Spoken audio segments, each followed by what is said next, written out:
چلے اس طرح کریں 9-10 محرم کا روزہ ہی رکھ لیں کہ میں ان کی یاد میں اس عبادت میں مشغول ہو گیا ہوں، کچھ تو کریں، اور یہ بڑی برکت والا روزہ ہے۔ دوسری بات آپ سے یہ کرنی ہے کہ ہمیں نا نبی پاک کی اولاد کا پیار سکھایا ہی صحابہ نے ہے۔ نہیں سمجھ آئی آپ کو بات کی؟ سکھایا ہی، جتنی ان کی فضیلت کی روایتیں ہیں روایت ہی صحابہ نے کی، بتائی ہی صحابہ نے، یہ محبتیں آئی ہی ادھر سے۔ ہمیں حضرت عمر نے تو سکھایا ہے حسنین کا اکرام کیسے کرنا ہے، حضرت ابو ہریرہ نے تو سکھایا ہے، انہوں نے تو ہمیں سکھایا ہے۔ کچھ لوگ نا بڑا مکروہ دھندا کرتے ہیں، وہ اپنی تقریر چمکانے کے لیے مشاجرات بیان کرتے ہیں۔ میں آج بتاؤں گا حضور کے صحابہ کی شان کیا ہو۔ بھئی آپ کیا بتائیں گے، وہ تو اللہ نے بتا دی ہے قرآن میں، وہ تو احادیث میں آ گئی۔ میں بتاؤں گا اہل بیت کی عظمت کیا ہو، بھئی آپ کوئی انوکھی چیز بتائیں گے؟ وہ تو سارا کچھ قرآن مجید نے بیان کر دیا، احادیث مبارکہ میں موجود ہے۔ آپ ایک راوی ہیں، آپ روایت کریں، آپ بیان کریں پڑھ کے، آپ انتشار کا باعث نہ بنے، عقیدتوں کے فروغ کا باعث بنے، محبتوں کے فروغ کا باعث بنے۔ یہ سارا کچھ سکھایا ہی صحابہ نے۔ آپ کے پاس کہاں سے آیا؟ آپ کو کیسے پتا چلا کہ صحابہ حضور کی اولاد کا اکرام کرنا؟ یہ صحابہ نے بیان کیا، صحابہ سے ہی ہمیں ملا ہے، یہ صحابہ کی ہی طرز زندگی سے ہم نے سیکھا ہے۔ توجہ کیجئے گا بات پر۔ کوئی کام پڑ گیا حضرت امام حسن کو، حضرت عمر فاروق سے، امیر المومنین تھے جناب عمر، تو آپ تشریف لے گئے ملاقات کے لیے حضرت فاروق اعظم کی خدمت میں۔ جب پہنچے نا تو دروازے کے باہر آپ کے اپنے بیٹے حضرت عبداللہ ابن عمر بھی کھڑے تھے۔ تو حضرت امام حسن رضی اللہ تعالیٰ عنہ جناب فاروق اعظم کے صاحبزادے سے کہنے لگے آپ یہاں کیوں کھڑے ہیں؟ تو فرمانے لگے کہ والد صاحب کے پاس نا کچھ مہمان آئے ہیں، تو کوئی میٹنگ چل رہی ہے، کچھ گورنر حضرات بیٹھے، تو مجھے انہوں نے کہا تم ذرا باہر کھڑے ہو، کوئی بات کر رہے ہیں وہ، تو میں آ گیا ہوں۔ تو امام حسن فرمانے لگے ٹھیک ہے، میں بھی ظہر کے وقت مسجد میں مل لوں گا، مجھے کوئی کام تھا۔ تو حضرت عبداللہ فرمانے لگے نہیں آپ چلے جائیں، آپ تو حضور کے شہزادے ہیں۔ انہوں نے کہا نہیں وہ مصروف ہیں، انہوں نے کہا بھی، لیکن امام حسن واپس تشریف لے گئے۔ جب جناب عمر فارغ ہوئے تو حضرت عبداللہ ابن عمر نے بتایا کہ امام حسن آئے تھے۔ تو حضرت فاروق اعظم فرمانے لگے روکا کیوں نہیں، مجھے بلایا کیوں؟ عرض کی حضور میں نے ان سے کہا تھا، عرض کیا تھا، پر وہ چلے گئے۔ حضرت فاروق اعظم نہ گھر گئے نہ مسجد گئے، سیدھے امام حسن کے گھر گئے، دروازے پہ دستک دی، سیدنا امام حسن تشریف لائے۔ شہزادے آپ آئے تھے تو ملے بغیر آ گئے؟ کہا آپ مصروف تھے، میں نے کہا مسجد میں مل لوں گا۔ تو جناب عمر جذباتی ہو گئے، کہا آپ کو ملنا چاہیے، حضور آپ کے شہزادے بھی باہر کھڑے تھے۔ فرمایا میرا اور آپ کے، میرے بیٹے کا اور آپ کا کیا مقابلہ؟ کیا اس کی ماں کا نام فاطمہ ہے؟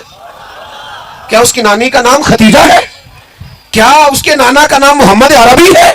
ہمیں سکھایا ہی صحابہ نے، تم کہاں سے لے آئے ہو بات؟ ان کا اختلاف تھا، قربان جائیں۔ پھر حضرت عمر اور جذباتی ہوئے، سر سے امامہ اتار لیا، کہنے لگے شہزادے عمر کے سر پر یہ جو عزت کے بال ہیں یہ آپ کے نانا کے اگائے ہوئے۔ تو جب تک صحابہ کے دروازے پہ حاضری نہیں دو گے، اہل بیت کی محبت کا پتہ کیسے چلے گا؟ ادب کا پتہ کیسے چلے گا؟ ان کی محبتوں کا پتہ کیسے چلے گا؟ علامہ اسماعیل حقی رحمۃ اللہ علیہ نے ایک بات لکھی، فرماتے ایک دن حضور علیہ السلام تشریف فرما تھے، تو جس کمرے میں حضور جلوہ فراز تھے نا، وہاں جگہ کچھ کم تھی، اور صحابہ بالکل حضور کے مقدس قدموں میں آ کے بیٹھے ہوئے تھے، اور باہر بھی جہاں تک جگہ تھی کونوں میں دیواروں سے لگ لگ کے صحابہ بیٹھے تھے۔ اچانک ایسا ہوا کہ مولا علی شیر خدا تشریف لے آئے۔ ہر صحابی چاہ رہا تھا میں اٹھ کے مولا کائنات کو جگا دوں، کیونکہ سب جانتے تھے علی کی محبت ایمان ہے، ان کا بغض نفاق ہے۔ ہر ایک چاہ رہا تھا میں اٹھوں، اپنی جگہ چھوڑوں، گنجائش بناؤں اور شیر خدا کو بٹھا دوں۔ قربان جائیے، سارے ہی چاہ رہے تھے، پر پتہ ہے سب سے پہلے کون اٹھے؟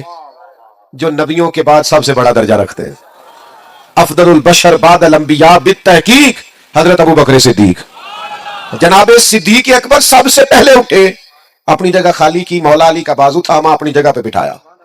اب صحابہ کا مجمع ہے، حضور جلوہ فراز ہے، کوئی تبصرہ کر ہی نہیں سکتا، حضور خود ہی بولے، فرمایا دیکھا تم نے میرے ابو بکر نے کیا کیا؟ دیکھا تم نے یا رسول اللہ؟ دیکھا؟ حضور فرمانے لگے کوئی عزت والا ہی کسی کی عزت کو بے جانا کرتا، صاحب عزت ہی کسی کو عزت دیتا۔ عزیزو یہ تو ہمیں ان لوگوں نے سکھایا ہے۔ اس لیے بعض لوگ ایسے ہیں کہ ان پر اب غصہ نہیں آتا، اب تو ترس آتا ہے کہ یار تم کیا دھندا کر رہے ہو تقریر چمکانے کے لیے؟ ان لوگوں کے مابین تم اختلاف بیان کرتے ہو جن کے بارے میں قرآن نے کہہ دیا اشداء علی الکفار رحماء بینہم، یہ کافروں پہ سخت ہیں، آپس میں تو بڑے رحم دل ہیں۔ تو جن کو قرآن مجید کہہ رہے رحم دل ہیں، نس آ گئی، تم مزید کوئی نیا عنوان کیا بیان کرتے ہو؟ تو بھائیو، ایک تو یہ کہ ان سے احترام کریں، اور دوسرا یہ کہ سمجھیں ان کی محبت اور عقیدت ہمیں کس نے سکھائی۔ تیسری بات، بہت مشکل نہیں ہے فلسفہ کربلا سمجھنا، کیونکہ لوگ پیغام امام حسین پر عمل نہیں کرنا چاہتے، اس لیے کہتے ہیں بڑا مشکل ہے، بڑا مشکل ہے۔ وہ ہمارے بعض صوفی ایسے ہیں درویش، کہتے معرفت نو سمجھنا سارے دے بس دی گل نہیں، تاکہ کوئی بندہ اس پینڈے پوے ہی نہ۔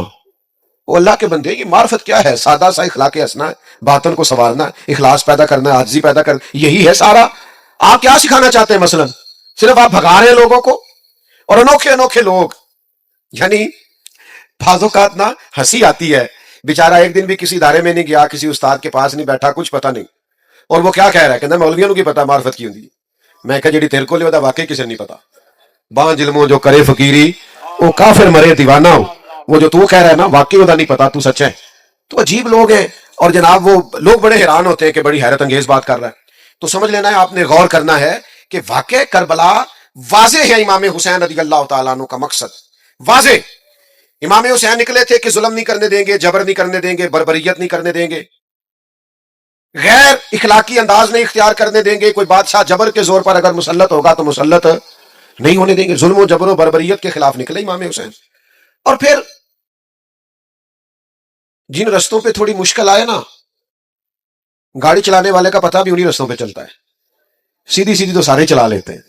یہ سپیڈ بریکر زیادہ ہو نا، وہ ایک دفعہ ہم سندھ گئے ہوئے تھے کچھ دنوں کے لیے، مختلف محافل میں 5-6 دن لگ گئے، تو واپسی پہ سکھر پہ موٹر وے سے چڑھ گئے، تو میں نے اپنے گاڑی چلانے والے دوست سے کہا لو اب لاہور تک آسان ہے، تو کہنے لگا حضرت صاحب ہے مشکل جی۔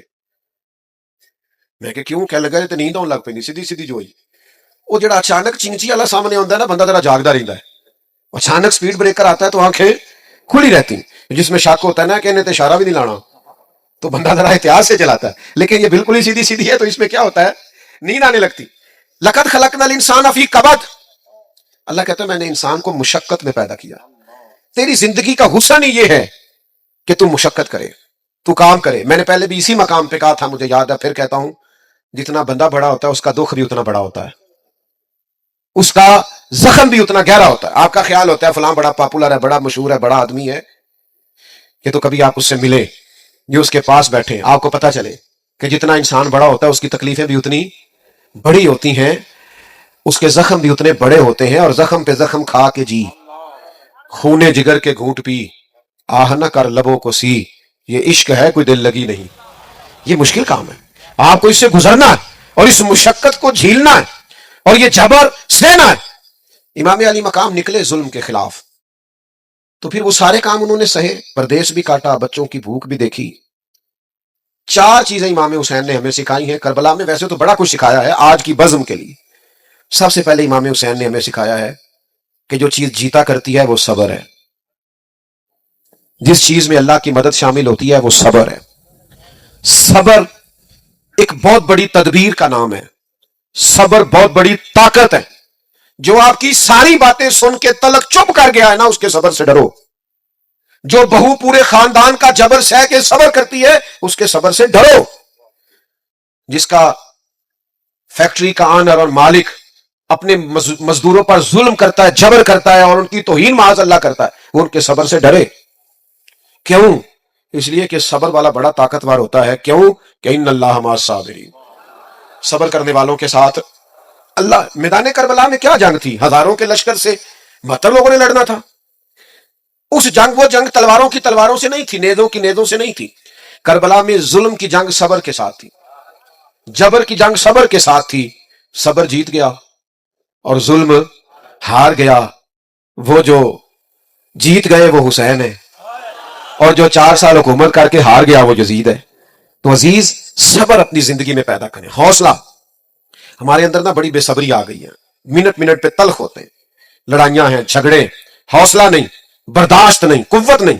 دل بڑا کرو، ظرف بڑا کرو، صبر پیدا کریں، آپ کو محسوس ہوگا کہ آپ طاقتور ہوتے جا رہے ہیں۔ دوسری بات ہمیں امام حسین نے کربلا میں سکھائی ہے استقامت۔ مجھے ایک بچہ کہنے لگا کہ میں بڑے کام کرنا، کوئی بھی توڑ نہیں چڑھتا۔ میں کیا تو بڑے رہن دے، کوئی ایک ہی کام کر، لیکن استقامت سے کر۔ پتھر بھی کہیں پڑا رہ جائے نا مستقل، تو اس پہ مٹی چڑھتی رہتی ہے، وہ طاقتور ہو جاتا ہے، وزنی ہو جاتا ہے۔ ایک قطرہ بھی، ایک قطرہ قطرہ ٹوٹی سے گرے نا، نل کبھی لیک ہو جائے، قطرہ قطرہ گرے تو نیچے پتھر بھی ہو نا، گرے ذرا مستقل، اس میں بھی سوراخ کر دیتا ہے۔ حالانکہ پانی سے پتھروں میں سوراخ، لیکن سوراخ کیوں ہو گیا؟ کہ وہ مستقل گرا ہے۔ آپ کوئی کام مستقل کریں گے تو فتح یاب ہو جائیں گے. لیکن ہم کیا کرتے ہیں, صبح ارادہ اور ہے اور دوپہر کو پروگرام اور ہے اور شام کو بالکل ہی اور ہے, تو پھر کوئی کام نہیں ہوتا. مستقل آپ کام کریں, مستقل بنیادوں پہ. چیزیں آئیں گی آپ کو کمزور کریں گی, کبھی اولاد, کبھی مال, کبھی وطن, لیکن امام حسین سے سیکھو نا. امام علی مقام ایک جگہ بھی کمزور نہیں پڑے. سیدنا امام حسین رضی اللہ تعالیٰ عنہ اتنے طاقتور رہے کہ انہیں اپنے پیاروں کی میتیں بھی اٹھا کے لانی پڑی تو پھر بھی وہ استقامت کے ساتھ کھڑے رہے. کہیں کھڑے تو ہوں, ضروری نہیں ہے حالات ہمیشہ آپ کے مطابق ہی ہوں, حالات اوپر نیچے ہوتے رہتے. وہ ایک بزرگ تھے تو ان پر کسی نے کوئی الزام لگا دیا, الزام جھوٹا تھا, تو پیار کرنے والوں نے پتھر مارنے شروع کر دیے. تو ایک آدمی گزرا تو پھول پھینک گیا, تو شیخ نے پھول اٹھا کے واپس کر دیا, کہنے لگے آج کل پھولوں کے دن نہیں, پتھروں کے ہیں, بڑی جلدی پھولوں کے بھی آنے والے ہیں, پھر پھول لیں گے تم سے انشاءاللہ. ابھی ہمیں یہ دن بھی تھوڑے سے اسی طرح مسکرا کے گزارنے دو. دن جو ہمارے چل رہے ہیں تو میرے بھائی یاد رکھیے گا اور سمجھیے گا, استقامت سے وقت گزارے, دن تو اوپر نیچے ہوتے رہتے ہیں. تیسری بات, اپنی اولاد کی تربیت سخت بنیادوں پر کریں. بچوں کی ساری خواہشات پوری کرنا بعض اوقات ان کے ساتھ زیادتی ہوتی ہے.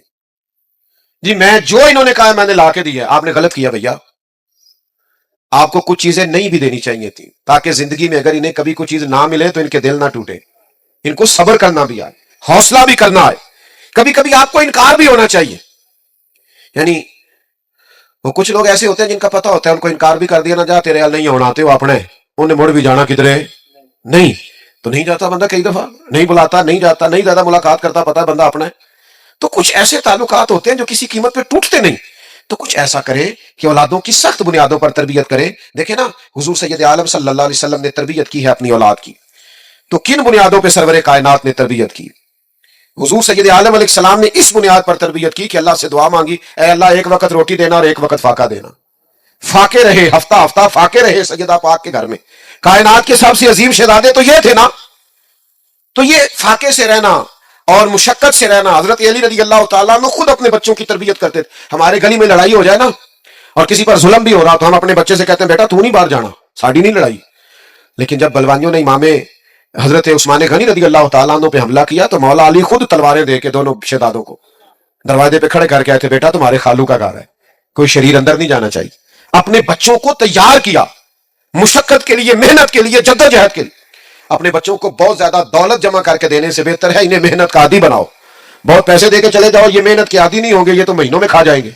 اصل کام تو یہ ہے کہ یہ علم والے ہوں, ہنر والے ہوں, سمجھ والے ہوں.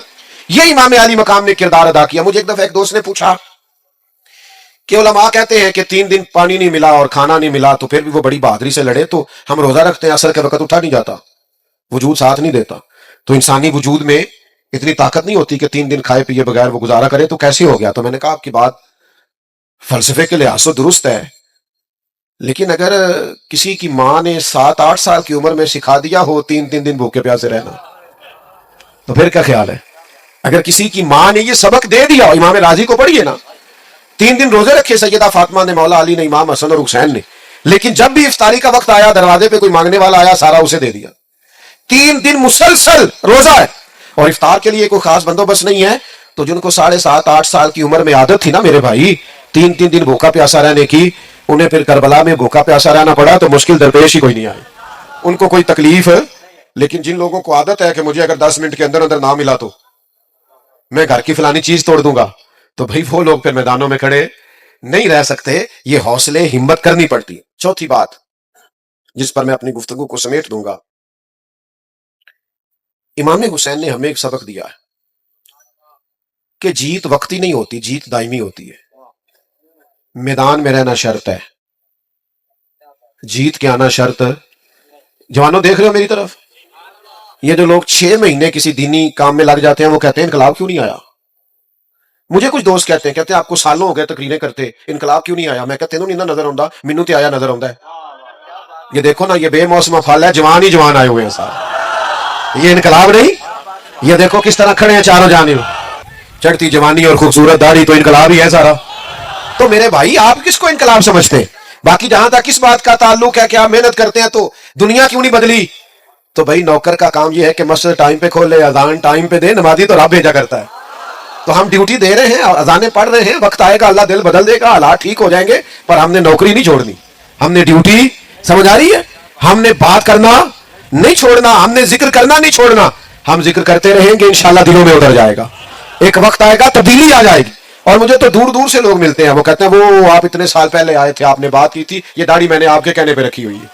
تو پھر میں سوچتا ہوں کہ یہ انقلاب نہیں تو اور کیا ہے. میرے جیسے سب سے گناہ گار کے کہنے میں اتنا برکت ہے, تو نیک لوگ بات کرتے ہوں گے تو کتنی برکت ہوگی. تو میرے عزیز, امام حسین نے ہمیں بتایا ہے کہ تم ڈیوٹی کر جانا, 4 سال یزید رہ بھی گیا نا تو انشاءاللہ تعالیٰ نام حسین کا ہی رہے گا.